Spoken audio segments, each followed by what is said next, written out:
On débute avec un tournoi ayant regroupé plus de 95 joueurs. À la 4ème place, nous aurons une liste Adepta Sororitas en détachement porteuse de flammes. Les personnages, on commence avec deux chanoinesses, dont l'une aura l'optimisation Iron Supplice de Saint-Istalella, Morvenval en tant que seigneur de guerre. Du côté des unités de ligne, on aura une simple unité de sœurs de bataille. En transport dédié, 2 Immolators, et pour le reste, on aura 3 Castigators. Petite précision, on a un Castigator avec son autocanon, pour les deux autres, ce sera le Battle Canon. À cela, on rajoute 2 Exorcistes, une unité de 3 Parangons, 2 unités de 5 Séraphines, et enfin une unité de Sœurs Novices. Le joueur a su démontrer que l'Adepta Sororitas peut s'ajuster efficacement aux évolutions du compétitif, en adaptant une liste axée sur une saturation de véhicules de haute qualité, tout en répondant à la montée en puissance des cultes Genestealers. En ajoutant une dose réfléchie d'outils anti-horde avec des capacités d'infiltration, cette liste ne se contente pas de suivre un modèle préétabli, mais s'adapte intelligemment aux défis spécifiques de l'environnement compétitif actuel. La stratégie principale repose sur un pilier éprouvé, une armée de véhicules dotée d'une puissance de feu capable de submerger l'adversaire dès le début de la partie. Ce noyau est renforcé par l'unité de choc de Morvenval, une présence incontournable qui apporte une capacité de destruction ciblée et un potentiel de rupture décisif au moment opportun. L'intégration d'éléments anti-horde est particulièrement notable dans cette liste. Un choix qui s'avère crucial face à des factions capables de saturer le champ de bataille avec des vagues d'unités bon marché et efficaces. En combinant ces ajustements avec les outils traditionnels de l'Adepta Sororitas, le joueur a créé une armée capable de gérer à la fois des scénarios de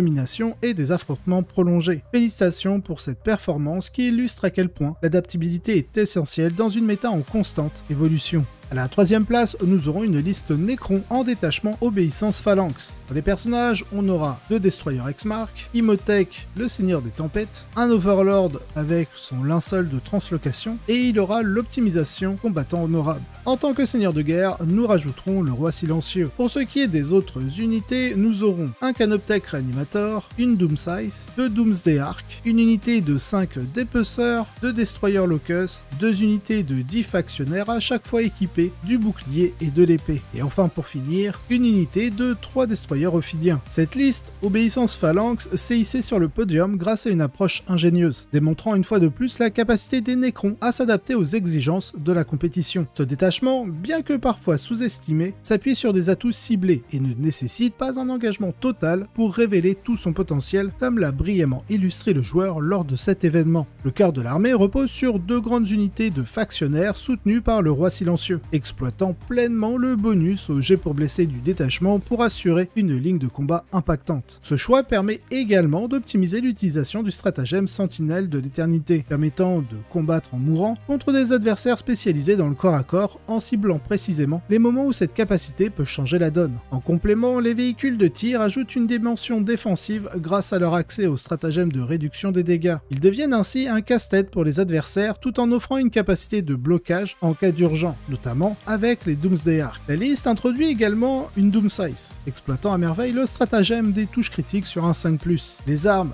du Doomslice, dotées de touches soutenues, peuvent infliger des dégâts impressionnants dès son arrivée sur le champ de bataille, ajoutant ainsi un élément de surprise létal. Enfin, les outils classiques des Necrons, toujours fiables pour le scoring, viennent compléter cette composition. La phalange d'obéissance prouve ainsi qu'elle peut rivaliser à haut niveau, alliant durabilité, flexibilité et un potentiel offensif redoutable. Une prestation impressionnante du joueur qui illustre l'importance d'expérimenter avec les synergies offertes par ce détachement. Cette performance démontre que même les choix les plus inattendus peuvent briller lorsqu'ils sont mis en œuvre avec stratégie et précision.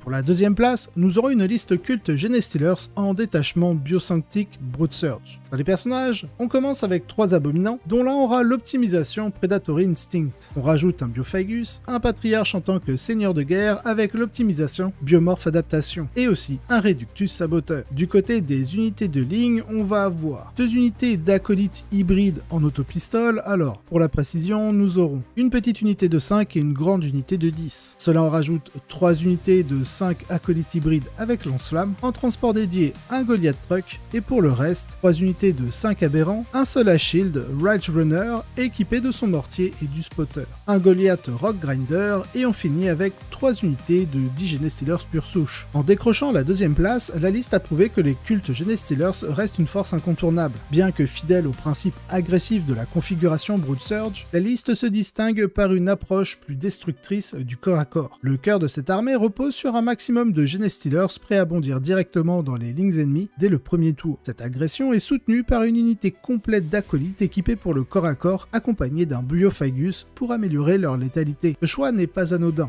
il offre à la liste une capacité unique à menacer les armées fortement mécanisées, ajoutant une flexibilité bienvenue à une composition déjà rapide et brutale. Ce qui rend cette liste particulièrement redoutable, c'est sa capacité à projeter une pression constante. Les Genestealers, avec leur vitesse et leur létalité, forcent l'adversaire à réagir immédiatement sous peine de subir des pertes importantes. Associée à la menace persistante des acolytes, l'armée s'avère difficile à contenir, même pour des listes bien préparées. Félicitations pour cette brillante deuxième place qui témoigne de l'efficacité et de la puissance des cultes Genestealers. C'est une démonstration parfaitement exécutée. Enfin, à la première place, nous aurons de nouveau une liste culte Genestealers, mais en détachement Host of Ascension, joué par Innes Wilson, celui-même qui avait démontré la force de la faction avec une liste Outlander Claw que tout le monde s'est amusé à reprendre sans jamais réfléchir à toutes les autres possibilités que la faction pouvait offrir. Allez, passons à la liste. Dans les personnages, on commence avec un Benefictus, qui aura l'optimisation Assassination Edict. Ensuite, en tant que seigneur de guerre, un Clamavus, puis un Primus avec l'optimisation A Chink in Their Armor, un Reductus Saboteur et un Sanctus. Du côté des unités de ligne, on va avoir une unité de 5 acolytes hybrides avec autopistole, 6 unités de 5 acolytes hybrides avec leur lance-flamme, 6 unités de néophytes hybrides. Là aussi, petite précision, nous allons avoir 5 unités de 20 néophytes et une plus petite de 10. Pour le reste, nous aurons les 3 unités d'Achille. Alors attention, nous avons 2 Achille tout seuls, équipés d'un mortier et de l'augure, ainsi qu'une unité de 2 Achille avec le laser minier lourd. Pour finir, avec 2 unités de 5 Genestealers pure souche. Innes Wilson est une figure emblématique des cultes Genestealers et ravive une composition classique pour décrocher une victoire de plus. Son approche repose sur des vagues incessantes de néophytes orientés sur le tir, accompagnés de personnages utilitaires soigneusement sélectionnés pour maximiser l'impact. Même si la puissance brute des néophytes a été réduite depuis leurs heures de gloire, leur coût diminué leur permet de revenir en force, multipliant les vagues et augmentant les chances de les faire revivre sur le champ de bataille. De plus, le stratagème Return to the Shadow offre un avantage majeur, la possibilité d'exploiter plusieurs phases de tir destructrices grâce aux personnages intégrés aux unités. Innes capitalise sur cet atout en incluant 2 meneurs méticuleusement équipés, capables de cibler et d'éliminer les priorités adverses avec précision. Ce qui distingue particulièrement cette liste, c'est sa flexibilité face à des ennemis axés sur le corps à corps. L'immense volume de troupes permet non seulement de maintenir une pression constante, mais également de créer un écran efficace contre les menaces de mêlée, ralentissant l'adversaire tout en continuant à infliger des dégâts significatifs. Innes démontre une fois de plus son habileté à exploiter les détachements du culte Genestealers avec brio, combinant économie, résilience et agressivité calculée. Alors, franchement, félicitations pour cette victoire qui illustre à quel point les cultes peuvent dominer le champ de bataille avec des stratégies aussi subtiles et particulièrement lorsqu'ils sont menés de main de maître.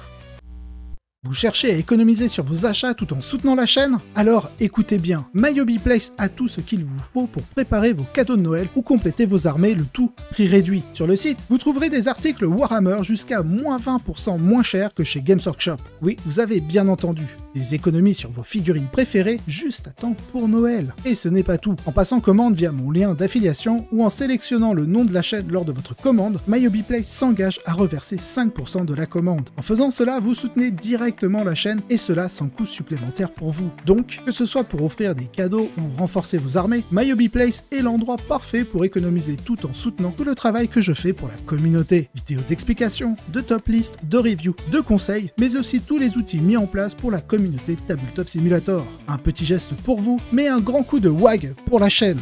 Pour aller encore plus loin, il y a ma page Tipeee. En soutenant la chaîne sur Tipeee, vous débloquez des récompenses exclusives, comme l'accès aux vidéos en avant-première, les vidéos sans publicité et bien d'autres surprises à découvrir. Alors, n'attendez plus, rendez-vous sur MyHobby Place pour profiter de réductions incroyables et soutenir la chaîne en même temps, ou rejoignez-moi sur Tipeee pour encore plus d'avantages. Tous les liens sont dans la description. Merci pour votre soutien et bonne fête de fin d'année à tous. Nous passons au second tournoi de la vidéo, et celui-ci a regroupé plus de 60 joueurs. À la 4e place, nous aurons une liste Chevalier du Chaos. Dans les personnages, nous commençons et nous finirons avec le Chevalier Cerastus Lanceur en tant que seigneur de guerre, avec l'optimisation Aura de Terreur. Du côté des unités de ligne, nous aurons 5 dogs de guerre brigands, 3 dogs de guerre carnivores. Et parmi les unités alliées, on aura un grand immonde et 2 petites unités de 3 nurglings. Dans le monde des chevaliers, qu'ils soient Chinois du chaos ou impériaux, les Lancers s'imposent souvent comme un ajout incontournable pour renforcer une liste. Leur capacité et leur durabilité en font un choix intuitif pour maximiser la rentabilité du stratagème attaque de char. Mais en Chevalier du Chaos, l'innovation vient d'un pari audacieux en introduisant un grand immonde dans sa composition. Un choix rarement vu, mais manifestement bien réfléchi. L'atout principal de ce démon majeur réside dans son Nurgle-Rot, une capacité qui se révèle redoutable contre certaines des cibles dominantes du méta actuel. En réduisant l'endurance d'une unité adverse par tour, il ouvre la voie à des frappes plus efficaces. Par exemple, abaisser l'endurance des Rogaldorn de l'Astra Militarum à 11, permettant aux armes lourdes de les éliminer plus facilement. De même, des ajustements comme endurance 6 passant à 5 ou l'endurance 4 passant à 3, augmentant ainsi significativement l'efficacité des Dog Brigands, rendant leurs tirs bien plus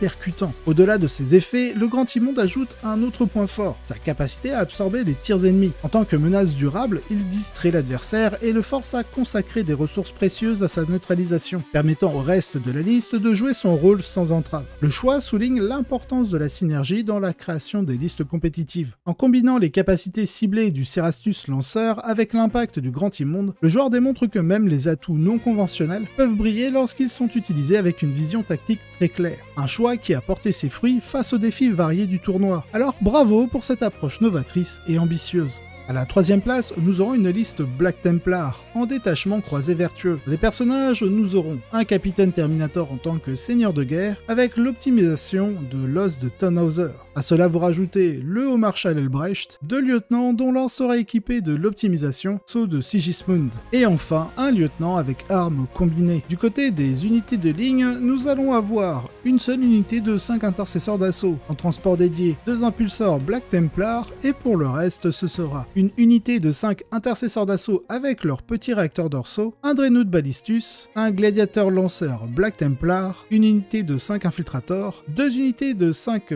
Primaris frères d'épée, 2 unités de 5 scouts et une grosse unité de 10 Terminators standards équipés de gantelets énergétiques, de Bolterstorm et de 2 canons d'assaut. Les Black Templars démontrent une fois de plus leur attachement aux grandes unités de Terminator, un choix qui continue de briller grâce à l'accès à une robuste insensibilité à la douleur 5+, sur des figurines à plusieurs points de vie. Cet atout en fait une véritable ancre sur le champ de bataille, capable de retenir les assauts ennemis tout en projetant une menace anti-horde supplémentaire grâce à leur configuration en tant que Terminator régulier plutôt que la version d'assaut. En complément de cette ligne de défense solide, il intègre des unités de précision en mêlée, comme les Primaris frères d'épée, véritables scalpels de combat rapproché. Ce cœur de mêlée est ensuite soutenu par des ajouts classiques, tels que des unités de tir et des unités utilitaires. Cette combinaison crée une armée équilibrée capable de répondre à une large gamme de menaces tout en capitalisant sur les forces intrinsèques des Templiers. Ce retour aux sources marque une belle reprise pour les Black Templars qui avaient subi une baisse de performance après les récents ajustements d'équilibrage. Voir une liste aussi bien rodée, soutenue par des piliers comme le Terminator Capitaine, est un rappel que cette faction sait toujours s'adapter et tirer parti de ses forces uniques. C'est un excellent travail et une liste qui inspire les fans des Templiers à réévaluer leur stratégie.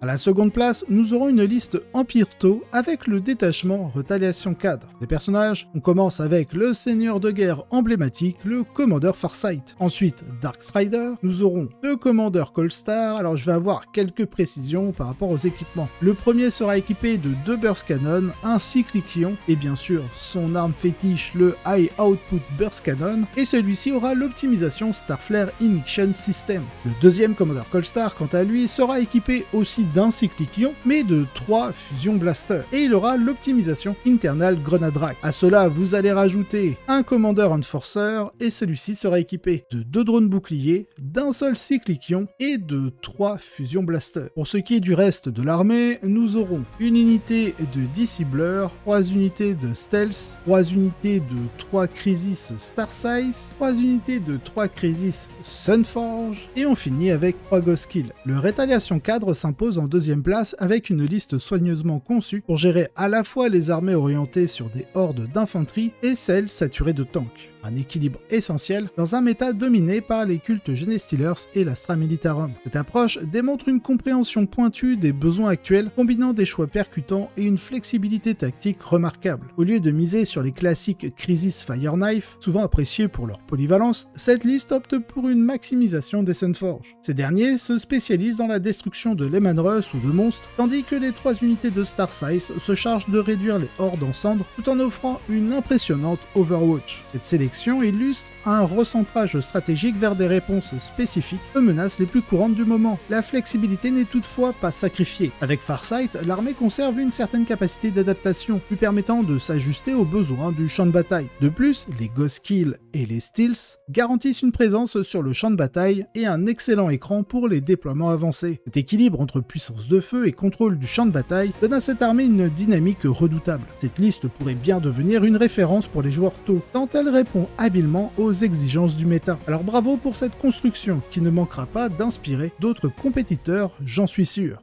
Enfin, à la première place, nous aurons une liste additionnelle de Dark Angel en détachement Gladius. Dans les personnages, nous aurons Azrael en tant que seigneur de guerre, ainsi qu'un lieutenant avec son arme combinée. Pour ce qui est des autres unités, nous aurons 2 unités de 5 intercesseurs avec leurs réacteurs dorsaux, un Dreadnought Ballistus, 3 unités de Chevalier des Swings, une unité de 5 infiltrators, une unité de 6 compagnons du cercle intérieur, un ATV, une seule unité de 5 scouts et 2 Vindicators. Refusant les compromis, la liste maintient 3 unités complètes de Chevaliers des Swings en dépit des récents ajustements de coûts qui en ont poussé d'autres à réduire leurs effectifs. Ce choix s'avère payant. Les Chevaliers des Swings excellent face aux menaces de mêlée à dégâts fixes, transformant chaque affrontement en un cauchemar pour leur adversaire. Loin de se reposer sur la seule puissance brute, elle ajuste subtilement le reste pour préserver une capacité de tir efficace et des unités utilitaires indispensables même au prix de sacrifices comme le Judiciaire. Azrael et ses chevaliers offrent une menace de contre-attaque redoutable, s'imposant comme l'épine dorsale de l'armée. Cette approche démontre qu'une stratégie fondée sur la résilience et le contrôle peut dominer dans un environnement compétitif très varié. Avec cette victoire, les Dark Angels restent une faction incontournable, alliant force brute et adaptabilité avec brio. Si vous avez apprécié cet épisode, n'hésitez pas à liker, vous abonner et laisser un commentaire. Cela aide énormément au développement de la chaîne, et je remercie tous ceux qui le font. Si vous voulez avoir les épisodes en avance et sans publicité, vous retrouverez en description le lien directement vers ma page Tipeee, ainsi que d'autres contreparties. De plus, vous aurez un lien d'affiliation du partenaire de la chaîne, My Hobby Place, si vous souhaitez passer commande. Allez, sur ce, je vous souhaite un excellent wargame.